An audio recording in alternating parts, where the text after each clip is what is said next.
Welcome to the LSU portion of our news conference marathon today. As a courtesy to the other media members, please turn off or silence your cell phones. Please, when we get to the portion where we're asking questions of the coach and players, please give us your name, your affiliation, and to whom you're asking a question. We'll start with a comment from Jay and then have questions for the players. If you're joining in on Zoom, please use the raise hand function for questions. We'll address questions in the room first and then get to the questions from Zoom as time permits. And remember, there's no recording of this press conference on cell phones. Now, Jay, congratulations for coming back. Give us an overview. Yes, very proud of our team this year. Obviously a great collection of talent, but they became a team. We were very deliberate in how we did that. We've had great player leadership. And to have the expectations on them to be the #1 team in the country preseason, hold that for 11 or 12 weeks and not have a losing week the entire season speaks to their consistency and their talent. I believe we're playing the best baseball that we have all year right now, and very proud of being here. And with that being said, we're highly motivated to continue our streak of our best baseball right now, and can't wait to get on a field, and very proud and very honored to bring this group of players to Omaha. Okay, we're going to start with questions for the student athletes first, and we'll start up here. And we'll get a mic to you right up here. It's for Dylan. Michael Cobble, WBRZ TV in Baton Rouge, for Dylan and for Thatcher. You just heard your coach say it. We've all seen it. Why do you think you're playing your best baseball right now? Yeah, I mean, we had a little team meeting right after the SEC tournament, and got together and just, we just said 5 games. Just give us 5 games to get here and play your best baseball that you possibly can. Forget about all the stuff that happened in the season. Just focus on the present right now. Give us 5 games to get here, and I think everything will kind of just take care of itself as soon as we get here. So we gotta keep this momentum forward, and like I said, I think it's just going to take care of itself as soon as we start playing. Yeah, just what Dylan said. I think that meeting was huge for us, and a lot of momentum from that. And then just something Coach has said all year is just surrendering yourself to the result, all about the process and doing whatever we need to do to win. Okay, right here. Matt Tallerini from World Baseball Network. This question is going to be for Thatcher. Thatcher, how does it feel to be with a new program this year and just all the alignments with your mechanics that you adjusted with UCLA last year? I love being an LSU Tiger. I love our coaches, love the teammates to death. Some of my closest friends, and it's been a great season we've had. We've loved it, and I feel like I've grown a lot from it.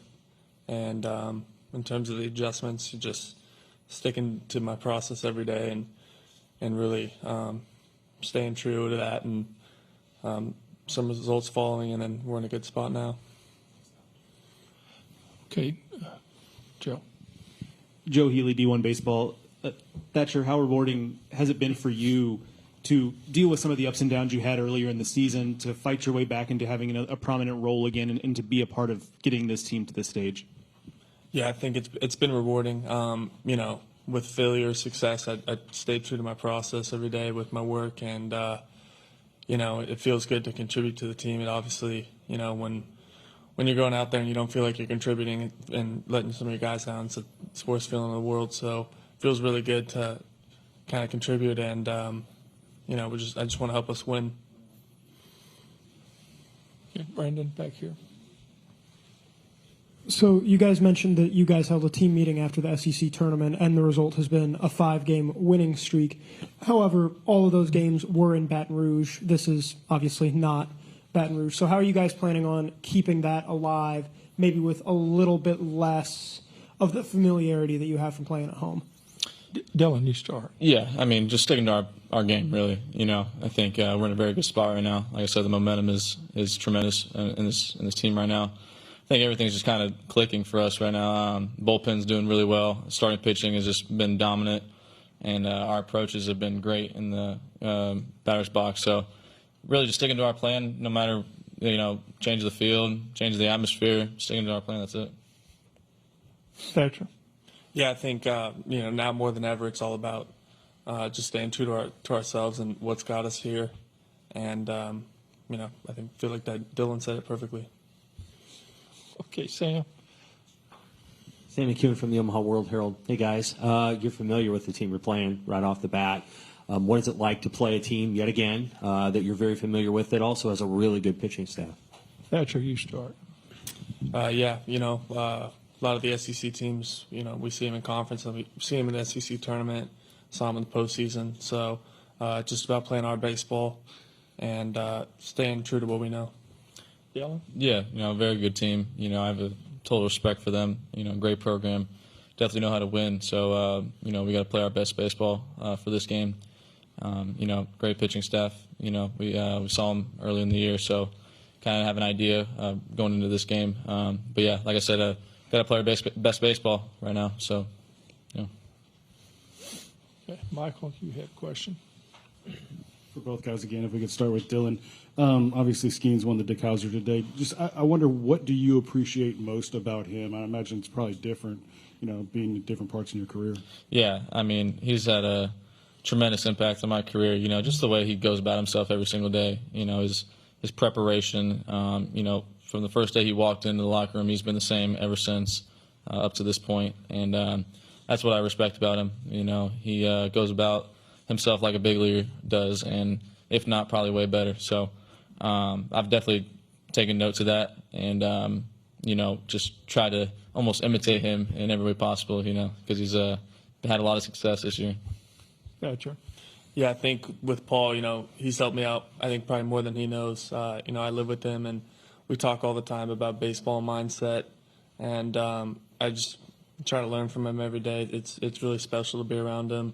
Same with Dylan, right next to him in the locker, and then I live with Paul. So I'm just super thankful I've got to share the field with those guys all year, and it's special. Just trying to soak it in, Okay, once again here, Matt. Yeah, Matt Talverney from World Baseball Network. Dylan, how does it feel to not just be in Omaha? You're one of the 3 finalists right now for the Golden Spikes Award. Even what lies ahead towards the middle of July, what are you just looking forward to taking the field on Friday night? Man, it's something that I've wanted since I was a freshman walking into the locker room, and it's just something that I've thought about every single day leading up to this point. I want to go here and experience all this. Being able to play baseball or playoff baseball, at the box was something, but being able to play here is something else. The crowds are going to double, triple. Atmosphere is going to be electric. Being able to play here is pretty awesome. So, and then Golden Spikes thing, it's awesome. But we got a job here to do, and that's the only thing on my mind right now. Okay, right here. Yeah, this could be for Dylan and What's also. your name and address? Oh, sorry. Glenn West with Go247. This could be for Coach and for Dylan. We're going with the players first. Oh, players. Okay, gotcha. Dylan, just could you talk about? I guess seems like a common theme this year has been guys accepting their roles and thriving in those environments. Thatcher's a great example. Josh Pearson. Just could you talk about the willingness of this team and these guys being able to adapt to their roles pretty consistently? Yeah, I think it all starts with the older guys, really. Some of our older guys didn't start early in the year, so having them being able to come in and produce the way they did really just kind of, moved on to the younger guys, and they've done a tremendous job. Like Pearson and Paxton sometimes, and then just other guys. Really, at any point, I have faith in all the guys, and everybody else does. So. It doesn't matter who you are at any moment, any spot in the lineup. I think they're going to do a good job in staying present, staying locked in, and producing. Okay, Brendan. Brendan Prizeman, Omaha World Herald. This one is for both the players. LSU all year has been very good at a whole ton of things. The team's borderline top 10 in walks and hits per inning. They're a fantastic hitting team. I believe you guys lead the nation in hits. So Dylan as a hitter and then Thatcher as a pitcher, what does it mean to you guys that the other side of the ball is always constantly able to produce and give you some support? Yeah, it's awesome. It's a good feeling when the pitchers are doing their job and getting flipping the lineup over, or flipping to the other side to have the lineup do what it does best. Just going up there and hitting. we have a great offensive approach each and every day. Sticking to our plans is, just commanding the line of scrimmage in baseball is what we call it. I think we do that, good things will happen for both sides of the playing field. Thatcher? Yeah, I think just like both sides of the ball, picking each other up. I think that's a huge component of our team. I know when I get the ball or anyone else gets the ball that we're going to score. And, as a staff, we're just looking to pick up the offense if, maybe to put up a 0 that inning. But I think that's just a huge component of our team. Okay, here in the middle, here in the back. Hello, Leah Van, Baton Rouge Advocate. Dylan, I know that hitting in this ballpark, it's a little different here. The foul territory is bigger, and I'm just wondering, how that adjusts, your game plan as a hitter. As a hitter, yeah, really just sticks to, stays the same, really, sticking to the approach. Foul territory gets a little bit bigger, but the field stays the same, really. So we just stick to our approach, really. I think everything will kind of just take care of itself. Just middle approach, commanding the strike zone. Good things will happen to both sides of the ball. Okay, Michael? Dylan, your answer to my Skeens question kind of just triggered something. Did you feel like you had a partner in crime when you showed up on campus, somebody else that could kind of shoulder the burden along with you as the face of this program? Yeah, I didn't really view myself as the face of the program. Just kind of doing my thing every day. But yeah, just having somebody to kind of just lead the team, not just on the hitter side, but on the pitching side too, having somebody, because last year we had older guys being able to kind of be the role model, the leaders of the team, and that Paul has really stepped up in being able to kind of be the leader for the younger guys, and it's been tremendous. Guys have been looking up to him and kind of following him and seeing how the way he goes about himself, so it's been good. Another from Leanne. Thatcher, I know when you first came here, you wanted the number 25, and then you saw that Hayden Travinsky had it. Can you say to me, how did your relationship with him start, and what is it like now? Yeah, I love Hayden. He was one of the first guys I met.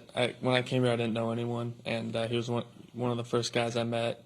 We'd go out and get food together and hang out, and it just felt really cool, to be welcomed by him. And he's such a great clubhouse guy, and he's a leader. And to see what he does on the field every day is couldn't be happy for him, and no one deserves it more, considering the adversity he's gone through and just persistence and doing what he does. So I love that guy. Okay, any more questions for the players? Michael, this will be our last one. You plugged us into Outback, and then I saw a bunch of pictures. It's a bunch of you guys, I guess, that go, or different groups of guys that go. What does that do as far as team bonding? Are there other places that everybody kind of goes and groups up and kind of shares a meal together? Yeah, for sure. I think that's one of the most fun part of college and being on a team, I think, is going out to eat and hanging out. And, we love each other. We love to hang out. And, we go out to eat. It's kind of the pitchers, and, it's just a lot of fun. Do the hitters have a place? Not really. We kind of just we're always around each other, every day at the field. So, I don't know. We used to do that a lot in the fall, really. We used to go out to the nutrition center, all of us, the whole team, and just have team dinners, team lunches, whatever it was. I think that helps a lot. I think that's why we're so close and why we gel so good. So it's been great. I go to Mike Anderson's every night. Thanks, guys. Thanks, guys. You're excused. Right. And we'll open it up here for questions for the coach here in a second, as their hands have blown up.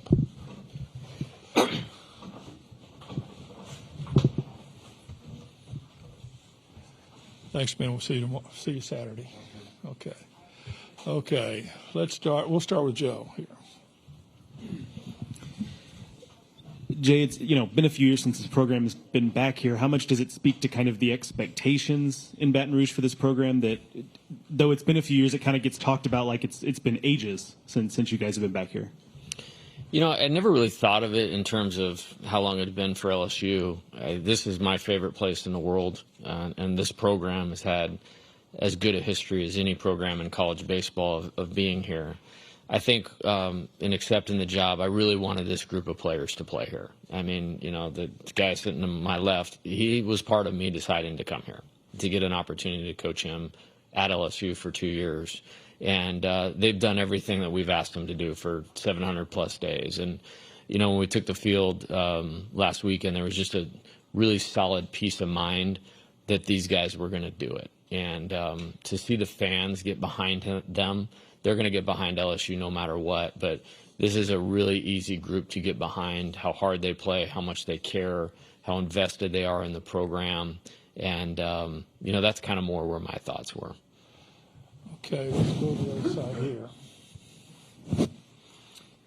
Jacques Doucet, WAP-TV in Baton Rouge. Coach, I want to ask you a couple of things. First off, I think last week you said you can't control your performance unless you control yourself. And I wonder how much that applies to you, because your players say that you are not a shouter and a screamer when you coach them. You're pretty much level with them. Well, I think in leadership, you can talk about it the way you want them to do it, or you can talk about it and you can try to show them. And certainly not perfect in that regard. And, like I'll use Thatcher as an example. His competitiveness is his best quality. And a lot of our conversations are never turning your best quality against you. And that's one I can relate to. And as a younger coach, maybe get a little more overly intense, for lack of a better word. But as I've grown in this role and in leadership, I've always believed it's better to show them the way than to tell them the way, and you get more buy-in when you tell them if you show it to them. And when you were growing up, when did baseball really hook you?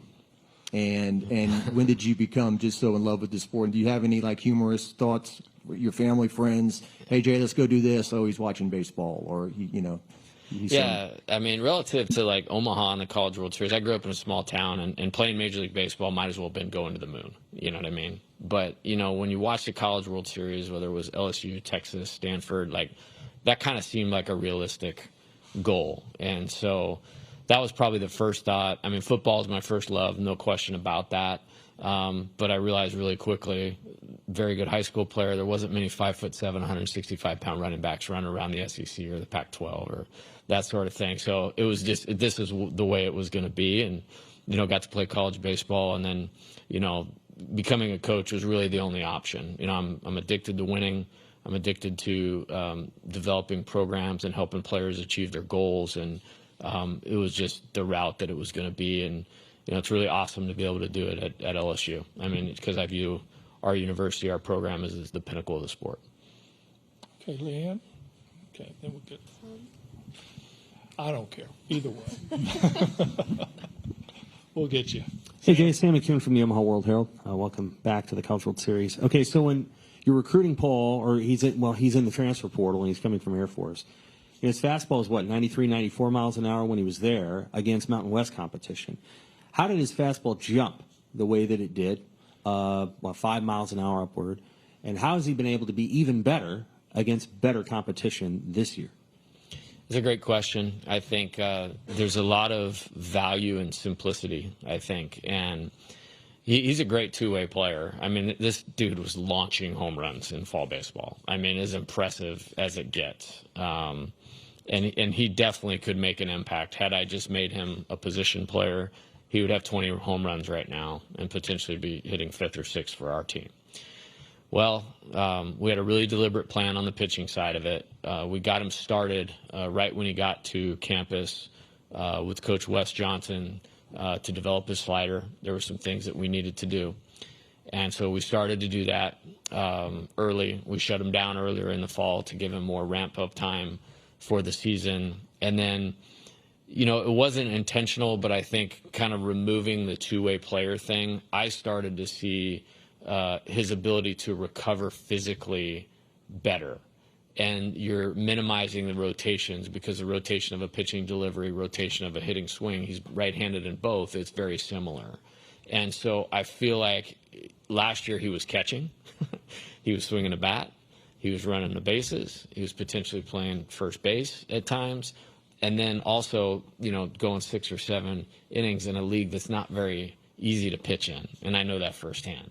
So I think kind of the simplicity of it, and then you take someone that is so driven, that is so disciplined, and get them on track with one thing.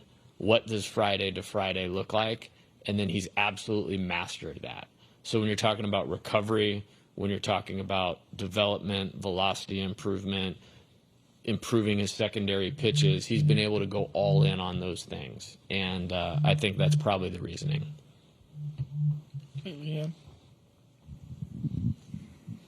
This is kind of more an off the field question, but this team has a lot of like goofiness to it, like the Hayden Travinsky shirt, the Jobu statue. Are as a coach, like what's it like to kind of see these fun things that kind of bring your team together? And I was talking to Hayden, he said that he thinks like more successful teams have goofy clubhouses.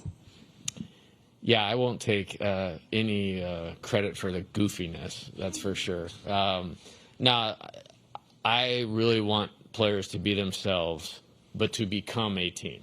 And I think that's been a big part of why I think this has worked, is there was talented players here that were going to be coming into their own, that we tried to give them a development template. But for them to develop, they have to be at the field. And for them to develop as a team, they have to be together. So part of that, they have to take ownership in. And so if you let them be themselves, obviously within reason, with, class and character and all those types of things, I've always just found the buy-in goes up tremendously. So as far as Travinsky T-shirts and all that, it's like, we're good. Like they could just, as long as it's appropriate, I'm good with it. Hey, Glenn. Glenn West, 247. I'm wondering if you can expand on what I asked Dylan earlier, just about your team being able to kind of adapt different roles. I mean, Gavin Guidry was probably looking at infield, and then certainly was a pitcher. Trey was in left field a good part of the year. Could you just speak on that mentality as a whole from the players? And then is there a particular player that maybe at the beginning of the year you thought had a role and then has kind of evolved into a different one for you guys that you're really proud of? Yeah, I'm very proud of all of that. I mean, we have a saying that, I will always place the needs of the team above my own. And going into August, when they were all going to show up, a lot was made of the returning players, and rightfully so. Dylan's coming back. Trey Morgan is coming back. Jordan Thompson is coming back. So we had a nice core to start out with that had some successful playing experience. They won 40 games and finished in the top 4 in the SEC last year. Then you had this high school recruiting class, #1 class in the country, Paxton Kling, Chase Shores, Jared Jones, Brady Neal, Gavin Guidry, all these guys that are going to carry the torch of this thing, after this year is over. Well, then you go in the transfer portal, and it's Paul Skeens, Tommy White, Thatcher Hurd, Christian Little, Ben Napolt.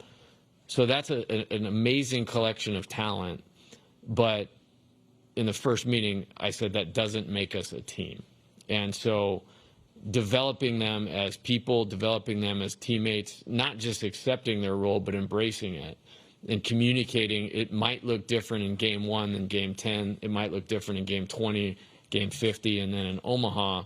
And that's been the case. And there's so many good examples of that. Cade Beloso was probably in line to get a bunch more at-bats early, but Tommy hurt his shoulder. So he couldn't play defense for a number of games. So that really pinched him into the DH role. Cade kind of got pushed out a little bit. Hayden Travinsky didn't have a lot of at-bats the first 25, 30 games of the year. There's not a better hitter in college baseball right now than him. Josh Pearson, was a starter all year last year. Kind of got beat out at the beginning of the year, yet when it's been winning time, that's the guy I want in the box. And so they've all been ready to make their contribution because they made it about the team instead of themselves. And I can't speak higher about that because I think it's incredibly uncommon nowadays. Okay, right back here. Hey, Jay, you talked before, of course, about Paul Skeens' impact on this team. The way that younger players have been able to now watch him over the last year, do you think, even though he's only here for 11 months or so, that there's going to be a lasting effect on this program because he was in it at some point? Yes, and I would say the exact same thing for Dylan. And this happened within a week's time. I had both of them in my office about different things, and the comment came up from both of them is like, hey, what can we help you do to keep pushing this forward, like what's happening right now. And it was right around the beginning of the SEC. We just won at Texas A&M, just beaten Arkansas, just beaten Tennessee, going through that meat grinder of a schedule. And I'm thinking about these guys have their entire life in front of them. You know, they're going to make a lot of money. They're going to play in the major leagues, be all-stars, you know, win batting title, Cy Young, potential Hall of Famers. Like that's what's in front of them. And yet their mind is wrapped around this when they're not going to be here. And they are the best examples of that. And so the fact that they even had awareness to bring it up, there's no question about it. I don't think there's another Paul Skeens in our locker room. And I don't want anybody to try to be Paul Skeens, but I want them to take the things that he has shown and then emulate them the best way that they can to pay forward that contribution that they got from him. And I think that's totally going to happen. Okay, we'll go back here with Leanne. Now with like kind of a whole year with the strength coach almost, Derek Groomer, how is his style of training different from maybe what this team had before? And, you know, what have you seen specifically out of him that has impacted the players this year? Yeah, he's very knowledgeable. And so that created buy-in immediately. He's very detailed, and the individual planning per player, I think, is the hook. Because, and it's applicability to what we need them to do on the field. Whether it's an infielder being able to play lower, is that a lower half strength issue? Is it a hip mobility issue? Hey, Derek, this is what we need this guy to be able to do. And then to write the program of what they're doing in the weight room to get it and to get the player there, he's exceptional at that. And so I think his ability to get buy-in from the player and then execute a plan that's going to translate on the field to baseball is where he's made the biggest impact. Okay, let's go here with Jake. Jake McKeever, College Baseball Central. Coach, you had some bullpen issues in the middle of the season. Who's kind of stepped up for that role as tournament play has gone on? Yeah, I think following the SEC tournament, the regional, the super regional, the last regular season weekend at Georgia, those guys have been outstanding. And I think there's a number of guys that have made a positive contribution, you know, to the point where I really don't want to leave anybody out. We had a lightning delay in game 2 or the winner's bracket game of the regional, and Thatcher came in and gave us 5 innings from the 4th to the 8th. He's not, I don't look at him necessarily as a bullpen guy, but, you know, closed out a couple really big SEC wins, and that 5 innings, 13 strikeout performance against Oregon State is as good as you could do. Right behind him is Gavin Guidry, and for me, he's kind of the star of the show with that. I mean, he's a freshman. He was a two-way player, but his poise, his confidence, his ability to block out what's going on around him and execute is second to none. And then we've really, really leaned on Riley Cooper, though he started game 3 of the regional. You know, he came in a high leverage situation last week in the super regional and got us 3 really good innings. And, you know, I would guess in the last 3 years, there's not too many people with multiple super regional wins under their belt. Riley's done that. And then Gavin came in to close it out again. And there's guys kind of just waiting in the wings that I think are in a really good spot, too, whether it be Javen Coleman. You know, Blake Money got us an inning and a third in the super regional last week. You know, Nate Ackenhausen, a huge, huge piece of our team. You know, when he pitches, we win, you know, typically. And I think you know, you could call it struggle. I would just call it like life in the SEC. I mean, nobody played a schedule like we did, and it wasn't going to be perfect no matter how good these guys are. I'm just proud of them for adjusting their preparation, getting through that difficulty, and just getting back to executing. Okay, Michael, this will be our last question. Just the guys mentioned that post-SEC tournament meeting, I guess. Thematically, what would you say was the nugget that everybody got out of it pushing forward? You know, we just needed a little bit of a reset. And I intentionally did not come down on them or crush them, you know, when we lost back-to-back series, because I trusted the talent enough, I trusted the work enough, I trusted the approach enough. I looked at it as, hey, Auburn is a national seed. I mean, and we're on the road, and we were ahead in one of those games. If one inning goes a little bit different, we win that series too. And then, you know, we had that tough loss against Mississippi State. One Saturday of that game, we were ahead in the 8th inning also. Obviously had the big bullpen lead. And I think it was a good time to reset, address, and it's a very simplistic message. Right head, right heart, we're 5 wins away from the College World Series. Right head, right heart, we're 5 wins from there, from a national championship. We absolutely can do this. Let's get back in the preparation. Let's get back in character, and we're going for it. I mean, it was as simple as that. Okay, Jay, thank you. We'll see you Yes, sir. Saturday night.